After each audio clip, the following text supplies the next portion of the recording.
काफ़ी धमकियाँ मिली हुई थी मुझे। ये मेरी लाइफ में मैंने कभी ट्रोलिंग नहीं देखी थी इस हद की, लेकिन मुझे समझ में आया क्योंकि मैंने शो में सेकेंड वीक में जो पवन जी के बारे में कहा वो उनके फैंस को अच्छा नहीं लगा। मेरा पूरा इंस्टाग्राम एक्सप्लोडेड था। उन्हीं सुपरस्टार, बुढ़ी औरत, घटिया औरत, बहुत सारे ऐसे words use. It's about what you believe and I believe that if somebody is making me feel bad, I don't have to believe that you have to make me feel bad. तो अगर आप personal life के बारे में बात कर रही हैं वो आपकी जिम्मेदारी है, मेरी नहीं। मेरी जिम्मेदारी ये थी अगर मैंने आपका दिल दुखाया मैं आपको जाके सॉरी बोल रही हूँ। नमस्कार, आप सभी का स्वागत है और इस समय हमारे साथ हैं अहाना कुमरा जो फिलहाल निकल चुकी हैं राइज एंड फॉल से बाहर और हमारे साथ हैं, बहुत सारी बात करने वाले हैं। अहाना, बहुत बहुत स्वागत है। Thank you so much. Personal life में कितना राइज एंड फॉल हो गया सबसे पहले ये बताओ आप। काफ़ी राइज एंड फॉल हुआ। मैं वहाँ से निकली और मैंने देखा कि मेरा पूरा इंस्टाग्राम एक्सप्लोडेड था। काफ़ी धमकियाँ मिली हुई थी मुझे एंड मैं समझ नहीं पा रही थी ऐसा क्यों हो रहा है, लेकिन मुझे समझ में आया क्योंकि मैंने शो में सेकेंड वीक में जो पवन जी के बारे में कहा वो उनके फैंस को अच्छा नहीं लगा, तो उसके लिए बहुत ट्रोलिंग हुई है। मेरी लाइफ में मैंने कभी ट्रोलिंग नहीं देखी थी इस हद की और इस लेवल की। तो मैंने पहली बार वो एक्सपीरियंस किया और मैं काफ़ी डरी हुई थी क्योंकि मैंने कहा कि यार ये क्या बोल दिया मैंने ऐसा जो इतना गुस्सा हो गए हैं लोग। बट आई अंडरस्टैंड कि फ़ैन्स हैं, उनका एक इमोशन होता है अपने सुपरस्टार को लेकर। एंड पवन जी बहुत बड़े हैं बिहार में, यूपी में, उनके बहुत फैंस हैं, उनका बहुत बड़ा फैंडम है।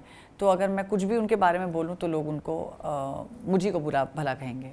या बट इफ़ेक्ट करता है क्योंकि कई दफ़ा लोग सोचते हैं सोशल मीडिया पर है, लोग आते हैं चले जाते हैं, बट आपको इफ़ेक्ट कर रहा है क्योंकि शायद आप पहली बार ये सब फेस कर रही हैं इतना। तो अफेक्ट डेफिनेटली करता है, मुझे नहीं लगता कि किसी को नहीं अफेक्ट करता है। पर मैं ये भी सोच रही थी ऐसा क्यों हुआ। तो फिर जब मैंने यूट्यूब के वीडियोस देखे तो मैंने देखा कि काफ़ी चीज़ें मेरे बारे में डाली गई थी from the makers point of view, जो मैंने नहीं कही थी, और वो मेरे मुंह पर ऐसे बबल डालकर उन्होंने क्लिक बेट्स के लिए डाल दी। बिल्कुल बबल स्पीच डाल के क्लिक बेट्स के लिए यूज़ की थी। और फिर मैंने मेकर्स को कॉल करके बोला, मैंने कहा जब मैंने ये चीज़ नहीं कही है तो आपने ये क्यों डाली है। But they were nice enough कि उन लोगों ने वो वीडियोस पुल डाउन किए, उन लोगों ने वो नैरेटिव्स चेंज किए। क्योंकि मैंने कहा कहीं भी आपने ये नहीं लिखा है कि a girl stands up for her self, a woman stands up for her self. मैंने कहा हमेशा ये एक तरफा क्यों हो जाता है। तो फिर आप लोग ये एक तरफी चीज़ें मत करिए एंड लेट्स लाइक अगर आपको रखना है तो आप न्यूट्रल रखिए, या तो फिर आप मत ही रखिए, वो आप पे डिपेंड करता है। So I think they pull down a couple of videos जो मेरे हिसाब से बहुत डिसटेस्टफुल थे। एंड आई थिंक क्योंकि लोग शो नहीं देखते हैं, लोग सिर्फ सोशल मीडिया पे रील्स देखते हैं, क्लिप्स देखते हैं, यूट्यूब क्लिप्स देखते हैं, शॉर्ट्स देखते हैं, तो इन चीज़ों पे लोग और भड़क जाते हैं। तो मैंने कहा कि अगर आपको देना है तो सही नैरेटिव दीजिए, वरना आप मत दीजिए। So I think the makers are very nice to pull those videos down. But घर वालों का क्या रिएक्शन था, क्योंकि वो तो आपको पर्सनली जानते हैं और आपके फैंस भी जानते हैं, तो चूँकि आप इतने हर्ट हुई तो आई एम श्योर घर वाले बहुत परेशान होंगे, तो क्या उनका कहना है, वो कंसोल कैसे कर रहे हैं आपका नॉल? नहीं, आई थिंक मेरे पेरेंट्स बहुत ही स्ट्रेट फॉरवर्ड हैं। उन्होंने कहा कि तुम बहुत लॉस दिख रही थी पहले हफ्ते में, you were looking completely loss, कि तुमको पता ही नहीं तुम कहाँ आ गई हो। तो मैंने कहा कि that's true, I really didn't. Secondly मेरे पेरेंट्स कभी वो नहीं है कि आकर बहुत ज़्यादा कंसोल करेंगे। मैंने ऑफकोर्स मैं बहुत रोई जब मैं उनसे मिली, तो उनको पता था कि मैं एक ऐसी जगह से आ रही हूँ जहाँ पर मैं वेलकम्ड नहीं थी, जहाँ पर मुझे काफ़ी हद तक बुलिंग हुई थी मेरी। एंड मैंने कभी ऐसी कोई बात नहीं कही थी जहाँ पर मुझे इस तरह की बुलिंग का सामना करना पड़ता। तो मैंने कहा यार मतलब मैंने ऐसा क्या किसी को कह दिया कि लोगों को इतनी समस्या होने लगी है। देन आई रियलाइज़ कि मैं एक बहुत ही स्ट्रेट फॉरवर्ड इंसान हूँ। मैं वो शुगर कोटिंग नहीं कर सकती, आपके पीछे कुछ और आपके सामने कुछ। अगर मुझे आपकी कोई चीज़ नहीं पसंद आती मैं आपको मुंह पर बोल दूंगी, और वो लोगों को नहीं पसंद आती है। And I realise the world is like that, जहाँ पर कि मैं मुँह फट होकर चीज़ें बोल देती हूँ लोगों को, वो उनको नहीं पसंद आती, लेकिन क्योंकि मेरा उनसे कोई लेना देना होता नहीं है, सो आई मूव ऑन।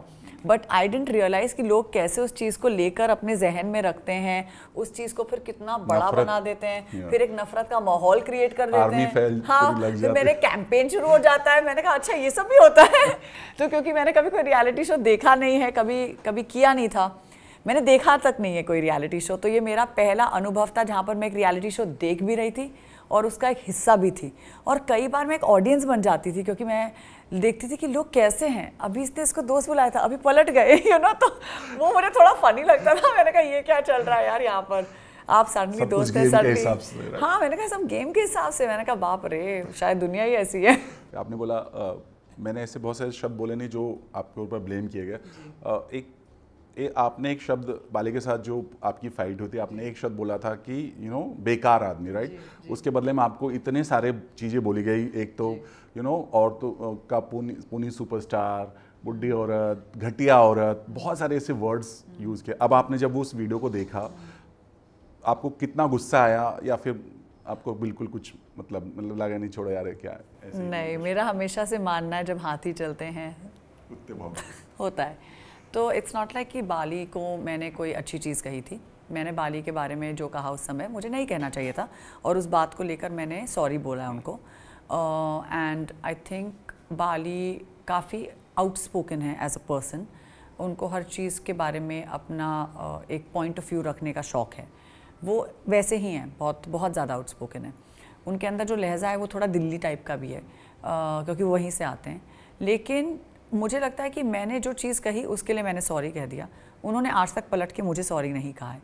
लेकिन मैं अपनी तरफ से I wanted to steer clear कि अगर मैंने किसी का दिल दुखाया है, या अगर मैंने अपनी मर्यादा पार की है, क्योंकि मुझे यही सिखाया गया है बचपन से, अगर आपने कुछ ऐसा कहा है जो ख़राब है, आप जाकर सॉरी बोल दीजिए, आप छोटे नहीं हो जाएंगे। और सॉरी बोलना कोई छोटा या बड़ा होने की बात नहीं है। सॉरी सॉरी होती है, और अगर आप सॉरी हैं then please mean it. So I have meant my sorries. And हम लोगों ने बेसमेंट में एक पूरा सप्ताह बिताया, और आई थिंक उन्होंने भी मेरा नेचर देखा, मैंने भी उनका नेचर देखा। मैंने कहा यार वो बेकार में झगड़ा नहीं करता है, उसको किसी बात के लिए प्रवोक किया गया, उसने जो उसको ठीक लगा उस समय उसने बोला। वो नहीं बोलना चाहिए, बिकॉज कभी तो ऐसा होगा कि बाली भी उस उम्र का होगा, कभी ऐसा होगा कि उसकी बीवी भी उस उम्र की होगी। और एजिज्म को लेकर या मुझे अगर कोई कुछ कहता है तो इसका मतलब ये नहीं कि मैं वो बन जाती हूँ। मैं एक ऐसे प्रोफेशन में हूँ जहाँ पर रोज़मर्रा की ज़िंदगी में मुझे कुछ ना कुछ हर प्रोड्यूसर, हर डायरेक्टर कहता ही है। कोई मुंहफट कहता है, कोई नकचड़ी कहता है, कोई कुछ कहता है, कोई ये कहता है, कोई वो कहता है। So I become so thick skinned where I feel that अगर मुझे किसी ने ये कहा है तो मैं वो बन नहीं जाऊँगी। So it's about what you believe, and I believe that if somebody is making me feel bad, I don't have to believe that you have to make me feel bad, and I don't become that person. आपके बोलने से आपके 100 झूठ एक जगह, मेरा एक सच एक जगह। It's all about what I believe about myself, and it does not matter what you believe about me, because if that was the case I would have not been able to build myself the way I am. और मैं काफ़ी fortress की तरह built हूँ, मुझे कोई फ़र्क नहीं पड़ता मेरे बारे में कोई क्या कहता है। उस समय उसने उस टाइम कहा, क्योंकि अब हम लोग का झगड़ा पीछे हम लोगों ने छोड़ दिया, तो मैं इस बात को और आगे नहीं बढ़ाना चाहती। मैं इसलिए बोला था क्योंकि जिस समय वो आपको कंटिन्यू बोले जा रहे थे, आप लास्ट में एकदम शांत हो गए, आप बिल्कुल काम हो गए थे, आपने कुछ नहीं बोला। क्योंकि आपका शो में स्ट्रांग पर्सनालिटी दिखा था, लगा था कि नहीं आप बाउंस करोगे, कुछ करोगे, बट आप शांत क्यों हुई? मतलब उस समय आप एकदम शांत क्यों हो गई? क्योंकि मैं 2 चीज़ें अपने जहन में रख कर गई थी इस शो को करने के दौरान। सबसे पहली कि मैं अपनी सेल्फ रिस्पेक्ट नहीं खोऊंगी, दूसरी कि मैं डिग्निटी के साथ इस शो को खेलूँगी। तो मैंने अपनी सेल्फ रिस्पेक्ट और डिग्निटी का सम्मान करते हुए मैंने ये सोचा, अगर मैं अब इसको एंगेज करूँगी तो ये बात और बढ़ेगी, हाथापाई हो सकती है, झगड़ा हो सकता है, तू मैं हो सकती है, और गंदी गालियाँ निकलेंगी। क्या मैं शो में गालियाँ देने आई हूँ? फिर मेरे और इन सारे जितने भी कंटेस्टेंट्स हैं, हमारे अंदर फ़र्क क्या रह जाएगा? मैंने आज तक जो भी काम किया है, मैंने आज तक जितना भी अपने ऊपर काम किया है, forget professionally, personally the way I worked on my self, I have a very bad temper, very bad temper, and anybody who knows this about me. In fact, मेरी PR team was like, they gave me a compliment. They were like, wow, what happened to you? ये कोई अलग ही हालत देखने को मिली। मैंने कहा हाँ, क्योंकि मैं नहीं चाहती हूँ कि मैं अपना संतुलन उस समय खोऊं जब मुझे ज़रूरत नहीं है। जहाँ पर मुझे एंगेज होने की ज़रूरत है मैं वहाँ पर हो जाऊँगी, जहाँ पर मुझे लगता है कि मुझे कुछ बोलना है मैं वहाँ पर बोल दूँगी, और मैं अपनी बात बोल के निकल जाऊँगी। चिल्लाने से सच नहीं हो जाता है, और अगर आप चुप करके सत्य बोलेंगे तो वो भी सत्य रहेगा। सो आपने गांधी जी से, बड़ा जवाब है। And I think tomorrow is Gandhi Jayanti, और हमने एक चीज़ गांधी जी से सीखी है कि अगर आप एक गाल आगे रखते तो दूसरा भी, सो आई जस्ट फील कि गांधी जी से कुछ तो सीखिए। इस देश में अगर हम लोगों ने कुछ भी सीखा है तो गांधी जी से यही सीखा कि non violence is really the way forward. And if I have worked on myself to be able to control myself so much, of course मैं ये नहीं कह रही हूँ कि मैं कोई हाई मॉरल रोड ले रही हूँ, बट आई फील कि अगर मैंने अपने आप से एक प्रॉमिस किया था कि I don't want to take that route. I continued to be on that route, and I think I've played according to what I decided how I'm going to play.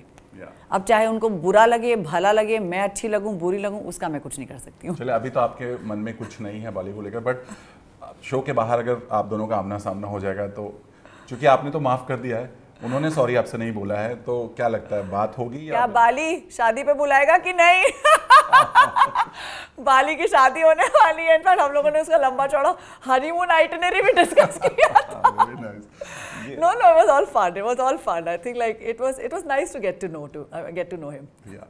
इसके अलावा पवन की अगर बात करें, पवन जी आपकी इंग्लिश को लेकर बड़े परेशान थे और हर कोने में वो जा जाकर यही बोल रहे थे कि आपकी इंग्लिश, यार ये इतना इंग्लिश बोल रहे कि वो अपना सर फोड़ लूं। तो ये जो इंग्लिश वाली मुद्दे, ओह माय गॉड, इंग्लिश वाली मेम, इंग्लिश वाली मैडम, नहीं तो मुझे नहीं पता था कि उनको मेरी अंग्रेजी से इतनी सारी दिक्कत थी।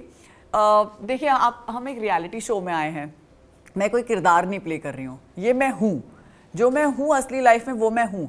मैं अंग्रेजी में पट बात करती हूँ क्योंकि वो मैं सबसे उसी लैंग्वेज में बात करती हूँ। दूर से बैठ के आपको यही बोल रहे हैं। हाँ, मुझे ऐसा लग रहा है वो मुझे दूर से बोलते रहते थे कि अंग्रेजी में कितनी बातें करती रहती है। अगर पवन जी ने मुझसे आके ये बोल दिया होता कि भाई तू हिंदी में बात किया कर, तो मैं कर लेती, मामला शांत हो जाता। और मैं पवन जी से एक्चुअली हिंदी में ही बात करती थी, लेकिन मैं सबसे बाकियों से सबसे अंग्रेजी में बात करती थी क्योंकि वो मेरा लहजा है बात करने का। अगर मान लीजिए जैसे मैं इंटरव्यू कर रही हूँ, मैं इंटरव्यू पट हिंदी में दूंगी क्योंकि मुझे पता है कि इंटरव्यू का पूरा एक जो बोलने का एक तरीका है या इंटरव्यू का जो जरिया है वो हमारा हिंदी क्षेत्र में जाने वाला है और हम हिंदी ऑडियंस से बात करेंगे। लेकिन जब मैं किसी और से बात करती हूँ तो वो अपने आप मेरी अंग्रेजी निकल आती है, तो उसमें मेरा कोई ज़्यादा कंट्रोल नहीं है। So in this case what happened is कि जब पवन जी को ऐसा लगा मैं बहुत ज़्यादा अंग्रेज़ी बोल रही हूँ, तो अगर उन्होंने आके मुझसे बस इतना बोल दिया होता ना, हाँ ना आप बहुत ज़्यादा अंग्रेज़ी में बात करती हैं, थोड़ा हिंदी में बात कीजिए। आई थिंक उन्होंने मुझसे बिगनिंग ऑफ द शो में बोला था, उसके बाद कभी मेरी बात हुई नहीं उनसे। सो आई फील कि अगर ये बातें पहले हम लोग सॉल्व कर देते तो एंड तक हम लोग वेट नहीं करते। और जो एंड में ट्रस्टी वाली बात हो गई वो ज़्यादा ही हो गया था, हालांकि आपने सॉरी बोल भी दिया था, उन्होंने भी मुझे सॉरी बोला था। तो जो पूरा हुआ था इंसिडेंट, उसको आप कैसे देखते हो? बाद में जब आपने देखा उस वीडियो को, लगा कि नहीं कुछ ज़्यादा बोल दिया था आपने या कुछ नहीं? उस समय क्या ट्रस्टी वाला मामला क्या दिमाग में आया था बेसिकली? नहीं, मुझे ऐसा लगता था कि मेकर्स उनको कुछ भी अलाउ कर देते हैं, which is all right you know, because वो एक्चुअली सिर्फ 2 सप्ताह के लिए शो पर थे, लेकिन मेरी उनसे कोई बात ही नहीं हुई थी, तो मैं उनको जानती ही नहीं थी। सब लोग अदरवाइज उनसे बहुत घुल मिल गए थे, लेकिन मेरी उनसे बिल्कुल ही बात नहीं हुई थी, मैं उनको बिल्कुल नहीं जानती थी। शायद वो लैंग्वेज की वजह से आपसे दूर जा रहे होंगे, शायद वो भी हो सकता है, पर मुझे नहीं पता वो किस बात को लेकर मुझसे खफा थे। लेकिन अगर उन्होंने मुझसे पहले एज आई सेड कि अगर वो बात कर ली होती तो हम लोग शायद इस मामले को वहाँ तक नहीं पहुँचा पाते। लेकिन जब स्टेज पर कुछ ऐसी बातें बोली गई जो मुझे लगता है कि सब लोग मुझे कॉर्नर कर रहे थे, अब आखिर मैं भी इंसान हूँ और मुझे भी चीज़ें ख़राब लगती हैं और मेरा भी बांध कभी ना कभी टूटेगा। तो जब उस समय मेरा बांध टूट गया, मैंने कहा बस हो गया अब, तो उस समय मेरे मुंह से ट्रस्टी की बात निकली। हालांकि मुझे लगता है कि मैंने जब वो बोला उनको बहुत गुस्सा आया, और मैंने ऐसी कोई ख़राब बात नहीं की, मैंने कभी उनसे बुरी तरह से, मैंने उनसे इनफैक्ट कभी बात ही नहीं की, मेरी उनसे कोई बातचीत ही नहीं थी पिछले 2 हफ्तों में। लेकिन जब उनकी माता जी स्टेज पर आई, सबने आपसे भले बात ना हो लेकिन आपके पीछे वो आप ही की बात भी किया करते थे। वाह Pawan ji, I must watch the episodes now. But मुझे नहीं पता कि क्या मैंने ऐसा कर दिया था भाई कि सब लोग मेरे बारे में इतनी बातें करते थे। Quite a threat I must say.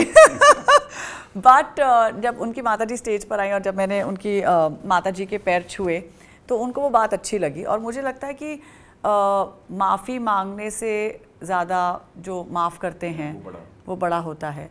तो अगर मैंने उनसे सॉरी बोला, क्योंकि उन्होंने भी मुझे आके सॉरी बोला और उन्होंने बहुत ग्रेसफुल एग्जिट लिया।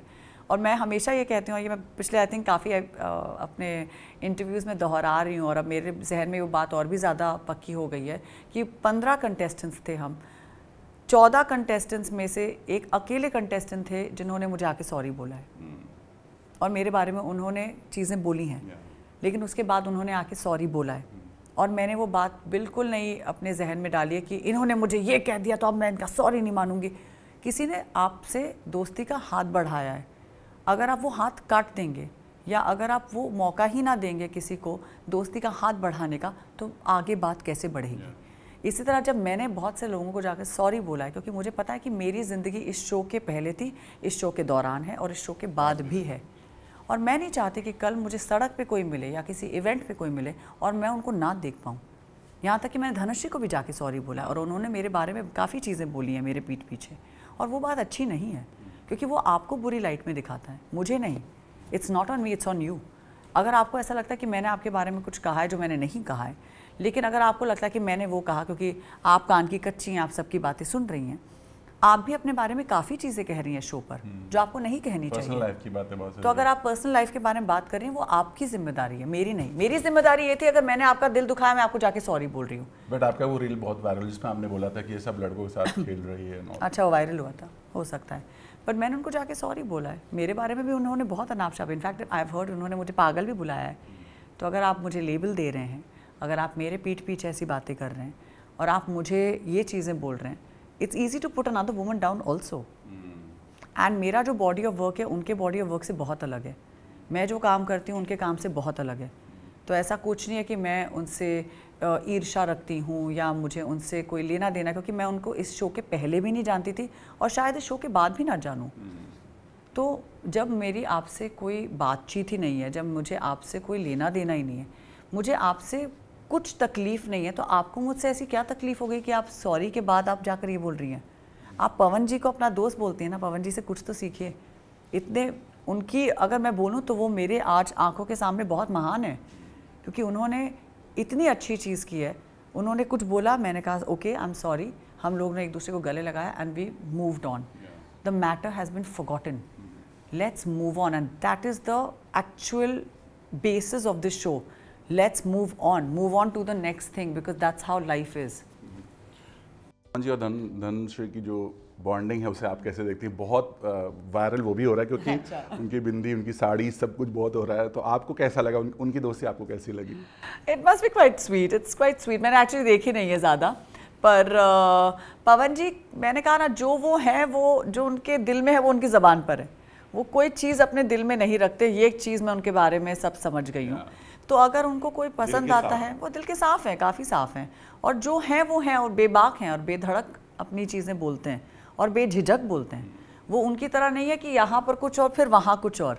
तो अगर उनको किसी ने अपना मित्र बनाया है या उनको कोई अपना मित्र कहता है, तो उनसे दो चीज़ें सीखिए कि जो आप हैं वो आप रहिए, और जो आप नहीं हैं वो बनने की कोशिश मत करिए। सर, मैंने ये लास्ट ये भी जानना चाहेंगे, मनीषा रानी आई हैं, आपको क्या लगता है गेम में कितना राइज होगा, कितना फल? हालांकि आते ही बहुत कुछ उल्टा पुल्टा हो गया, सब कुछ उल्टा हो गया। काश वो एक हफ्ते पहले आ गई होती तो हमारा तख्ता पलट पहले हो गया होता बट नहीं, मुझे लगता है वो भी काफ़ी बेबाक हैं और काफ़ी दबंग हैं अपने स्टाइल में। एंड आई थिंक अगेन उनका एक लहजा है बात करने का जो बहुत ही चुलबुला सा, क्यूट सा है। So I think it will be fun to watch her. अब तो आपको एक्सपीरियंस हो गया है, अब आपको लगता है कि किसी भी दूसरे रियलिटी शो में आप जाना चाहेंगे, चाहे वो बिग बॉस हो, चाहे खतरों के खिलाड़ी हो, कुछ हो, ऐसा कुछ शो में आप वापस जाना चाहेंगे? मैं डेफिनेटली कोई ऐसा शो करूँगी जहाँ पर मैं अपनी फैमिली से तो बात कर सकूँ। मुझे ऐसा कोई शो नहीं करना जहाँ पर मेरी मेंटल हेल्थ अफेक्ट हो, क्योंकि मुझे ऐसा लगता है कि कैप्टिव रियलिटी एक बहुत ही डिफ़िकल्ट, एक हार्ड मीडियम है, जहाँ पर आपको not only a mobile phone, अगर आपको अगर आप किसी से बात करना चाहें अपने घर वालों से, तो आप उनसे भी नहीं बात कर सकते हैं। एंड आई फील कि I never want to be in a place where I cannot talk to somebody I love. And मैं बहुत ही वैसी हूँ जहाँ पर मुझे जब कुछ बोलना होता है, मैं अपनी सिस्टर को कॉल करके 10 गालियाँ दे देती हूँ, 50 चीज़ें सुना देती हूँ। मेरे पास बहुत ऐसी क्लोज़ फीमेल फ्रेंड्स हैं और दुनिया भर में हैं, और अगर मान लीजिए कोई स्विट्ज़रलैंड में भी, एम्स्टरडेम में भी, मैं लाइक लिटरली रात के 2 बजे कॉल करके, तुझे पता है ये हुआ, मैं बहुत वैसी हूँ। दिल की बातें मैं बिल्कुल, मैं बहुत बेबाक हूँ, और मेरा वो है कि जो मैं हूँ वो मेरी ज़बान पर है। एंड मैं झगड़े भी उतने ही करती हूँ और प्यार भी उतना ही करती हूँ। And that's why like my friendship is I am a very loyal friend to a lot of my friends and my girl friends. So I feel कि I never want to be a part of a space जहाँ पर मेरी mental health affect हो, जहाँ पर मुझे ऐसा लगे कि मैं अपने लव्ड वन से रीच आउट नहीं कर सकती। So I definitely be a part of a reality show जो स्किल बेस्ड है, जहाँ पर मान लीजिए मुझे डांस करना पड़े या मुझे स्टंट्स करने पड़े या कूदना पड़े या उछलना पड़े, ये सब मैं कर लूँगी, पर मैं बैठ के लोगों की बैक बाइटिंग एंड बिचिंग वो नहीं कर सकती। It gets too wild. Okay, thank you so much. Thank उम्मीद you. करते हैं आपकी लाइफ में हमेशा राइज ही राइज हो। बिल्कुल, इंशाल्लाह। Thank you so much.